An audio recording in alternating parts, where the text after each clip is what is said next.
Aujourd'hui, on parle du concert Nevermore qui lande pas mal sur le premier concert de Mylène Farmer qui date déjà de 35 ans.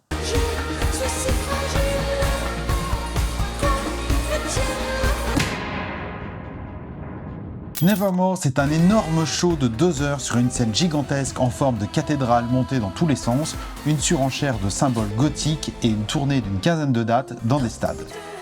Un spectacle sur la fuite inexorable du temps, Nevermore, c'est-à-dire plus jamais, étant issu du Corbeau, un texte de Edgar Poe traduit par Baudelaire. En gros, quoi qu'on demande au Corbeau, il répond plus jamais. Voilà, c'est le principe du texte. Alors ces poètes étaient déjà présents dans le premier spectacle de Mylène Farmer mis en scène par Laurent Boutonnat en 1989, où il y avait même une chanson entière sur Edgar Allan Poe.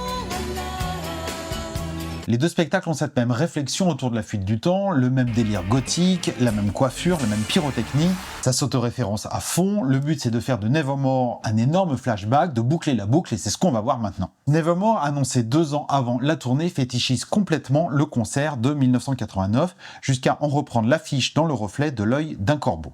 Ce corbeau qui s'affiche dès la première chanson et qui pose direct le truc dans le reflet, c'est la chanteuse aujourd'hui, comme pour assumer le flashback auquel on va assister. Mais tout ça, ça vient loin, 3 ans avant Nevermore, dans le précédent spectacle de Mylène Farmer mis en scène avec Laurent Boutonnat, il y avait déjà cette idée du retour aux origines. Le concert finissait avec l'horloge de Baudelaire, qui était la première chanson qu'elle avait chantée en 89. Et puis les deux mises en scène de l'horloge étaient clairement proches, le décor qui s'ouvre en même temps que les chœurs, les flashs lumineux. Et après avoir terminé avec l'horloge en 2019, elle ouvre Nevermore en 2023 avec du temps, pour bien montrer qu'on reste dans le même délire, quoi. L'horloge, du temps. D'ailleurs, parenthèse, le making-of de ce concert sorti en 2020 donnait déjà les clés de Nevermore en balançant dans le générique une bonne partie de ce qu'on verrait sur scène 3 ans plus tard. L'horloge se terminait avec une scène qui prend feu, l'idée a été reprise dans Nevermore, c'était à la fois flippant et glaçant, en référence au générique de fin du film de concert de 89 où la scène explose et crame au milieu d'un champ. Même le public brûlait symboliquement sous les yeux de la chanteuse, une menace introduite dès le début du film avec certains plans qui laissaient penser que tout prendrait feu plus tard. Non, et puis même au début, quoi, quel générique, c'est pas une ouverture de concert ça. On sait même pas ce qu'on voit, une espèce de cimetière au milieu d'une plaine. Il y a des bruitages lugubres, des sons de bébés. On retrouve ce décor en intérieur. Le son de la foule arrive progressivement, mais tout reste très austère. Laurent Boutonnat sait poser une atmosphère et mettre en condition. Moi, c'est ce qui m'a ouvert à la mise en scène, j'en ai eu des frissons pendant toute mon adolescence. Alors cette fameuse grille, moi je l'ai retrouvée, il y avait un indice dans une interview de Mylène Farmer qui racontait ses balades dans Paris en 1986. C'est la grille du Jardin des Plantes où je suis allé faire un petit tour rapide hier.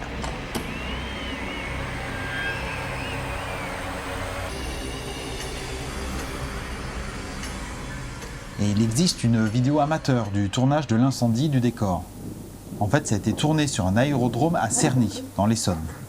Le décor a d'abord été incendié pour le clip d'Alan, puis explosé pour le film du concert.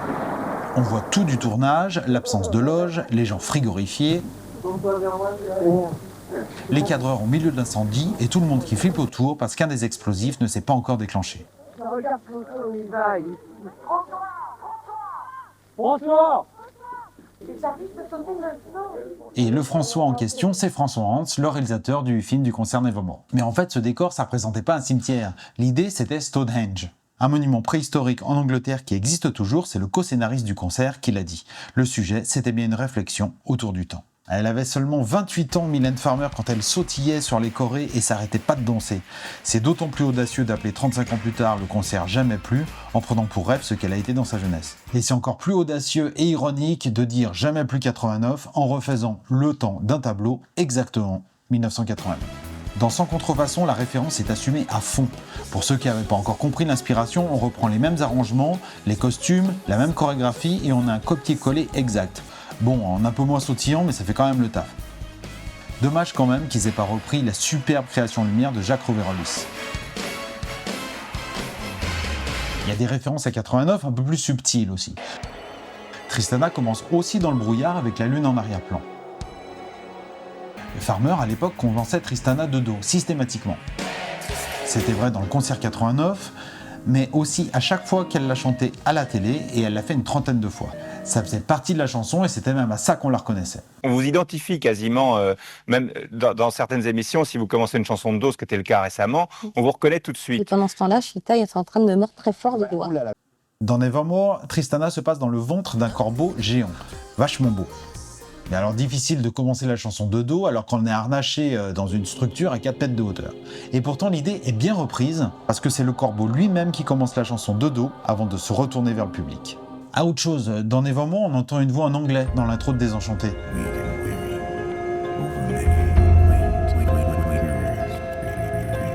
Et c'est le début du texte de Edgar Poe récité par un acteur, Shane Morris. Et bah déjà dans 89, dans l'intro de Libertine, on entendait une voix parler en anglais.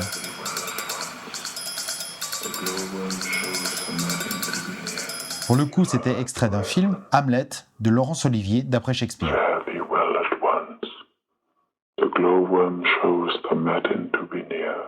Et dans cette scène, le fantôme du père de Hamlet révèle à son fils qu'il a été tué par son frère. Il dit, le ver luisant pâlit, l'aube approche, adieu, souviens-toi de moi. Et si on fait attention, on entend même la musique du film superposée aux orgues de l'intro, ça rend super bien.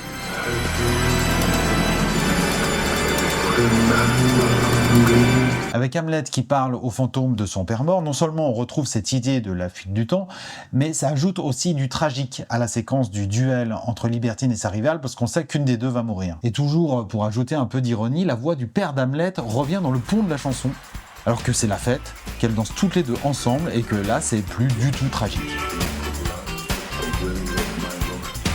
2 mois avant le concert, on posait la question à Farmer de l'adaptation de ses clips sur scène. J'aimerais savoir comment tu vas concilier tes clips et tes chansons sur scène. Je ne sais pas si je vais répondre à cette question dans la mesure où je ne dévoilerai rien de cette scène. Je peux dire que cette scène sera le reflet certainement de mon univers et celui de Laurent Boutonnat. D'accord. Tout petit peu 18e siècle sur les bords? Non, du tout. Et ben en fait, on avait tout eu, le XVIIe siècle et le clip sur scène avec justement Libertine. Et dans Nevermore, le personnage revient, mais 35 ans après. Et comme elle est censée être morte, c'est un peu le zombie de Libertine. Le noir a remplacé le rouge, et le chemisier blond est plus trop immaculé. Il y a comme des traces de pourriture qui lui mangent le corps, comme si en 2024, elle revenait d'entre les morts. Le co-scénariste du concert de 89, donc Gilles Laurent, dit que l'idée secondaire du spectacle, c'était la ronde des saisons. Et si on regarde bien, le concert commence en hiver, avec le générique déjà, puis des couleurs froides, la chanson plus grandir, comme une nature en sommeil. On sent le redout avec l'apparition des couleurs chaudes sur Sans Logique. Puis vient le printemps, avec la crise d'ado de Maman à tort, d'un coup ça bourgeonne et ça se réchauffe avec Déshabillé. Puis les orages d'été arrivent, là on se dessape vraiment. Et au passage, Farmer balance ses plus grands tubes pourvu qu'elle soit douce, sans contrefaçon. Oui, parce que Désenchantée n'était pas encore écrite. Réapparition du moine au milieu du concert, comme pour marquer le solstice d'été, avant que l'automne arrive avec Jardin de Vienne. Là, on ressort les couvertures et carrément les mitaines avec Tristana. Et enfin, Je voudrais mon hiver avec Ainsi soit-je. On revient sur des couleurs froides et tout finit comme ça a commencé. Le personnage principal de tout ça, c'est le moine capucin justement, qui ouvre le concert, le referme et fait une apparition en milieu de spectacle.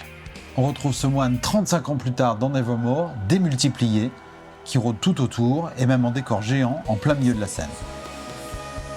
Alors pour ce décor, en fait, c'est plutôt le copier-coller d'un dessin de 2015 fait par un artiste espagnol qui a posté des stories par la suite et il n'avait pas du tout l'air d'accord en fait.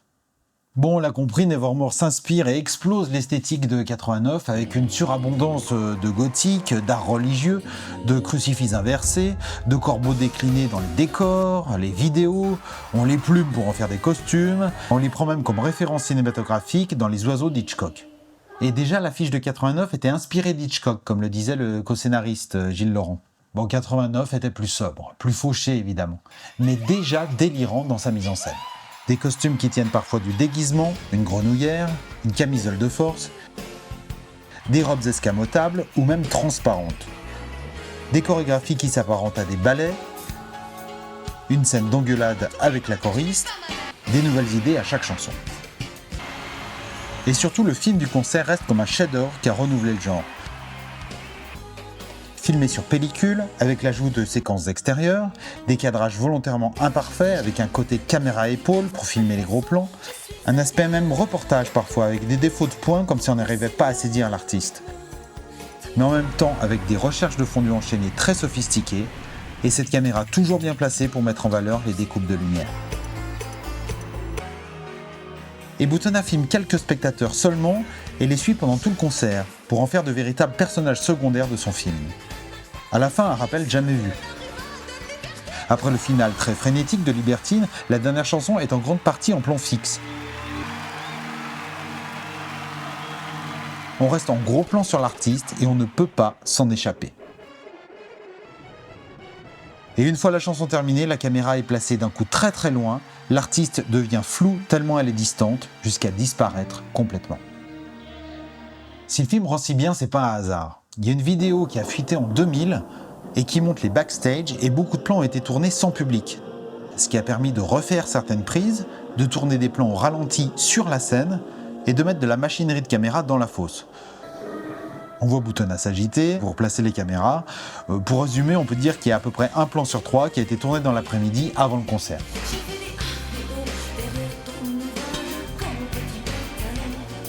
Et dans le film du concert, il y en a beaucoup qui ont cru voir Boutonnat derrière une caméra. Mais en fait, le type fait pas le cadre. C'est celui qui fait le point. Donc à la limite, Boutonnat, c'est peut-être celui qu'on voit derrière, avec la touffe et l'œil dans le viseur. Voilà, bon, je vous épargne l'imitation pour cette fois. Enfin bref, vous l'avez compris, cette vidéo c'était surtout un prétexte pour parler du film de 89.